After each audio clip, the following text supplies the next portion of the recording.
Diesel की कीमतों में मुस्तकिल इजाफा दर्ज किया जा रहा है। आज भी दिल्ली में फी लीटर पेट्रोल डीजल 25-25 पैसों का इजाफा हुआ है, यानी 25-25 पैसे महंगा हुआ है। दिल्ली में पेट्रोल आज 95 रुपये और डीजल 86 रुपये फी लीटर मिल रहा है।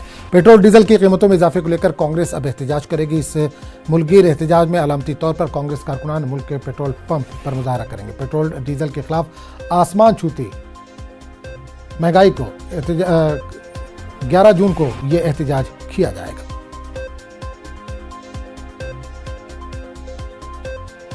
और इस पूरे मामले पर बात करने के लिए हम सीधे रुख करेंगे दिल्ली, जहां से नुमाइंदा रंजिता इस वक्त फोन लाइन के जरिए जुड़े हैं। रंजिता, पेट्रोल और डीजल की कीमतों में लगातार इजाफा दर्ज किया जा रहा है। आज भी दिल्ली में 25-25 पैसे दोनों डीजल और पेट्रोल महंगे हुए हैं।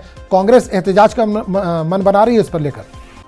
देखिए, निश्चित तौर पर आजम, जिस तरह से पेट्रोल के दाम बढ़ रहे हैं, एक तरफ कोरोना महामारी है और दूसरी तरफ लॉकडाउन, और इन सब के बीच पेट्रोल के दाम बढ़ना आम लोगों के ऊपर, कांग्रेस को ऐसा लगता है कि आम जनता पर एक बहुत बड़ा बोझ है।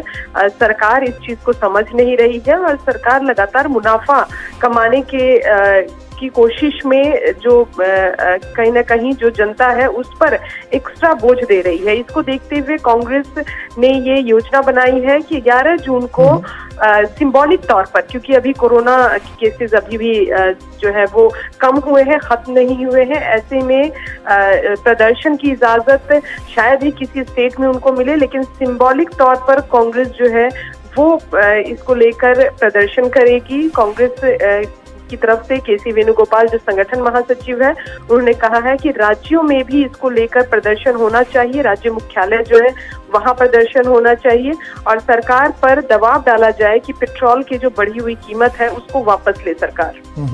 चलिए रंजिता, बहुत बहुत शुक्रिया इस तमाम जानकारी के लिए।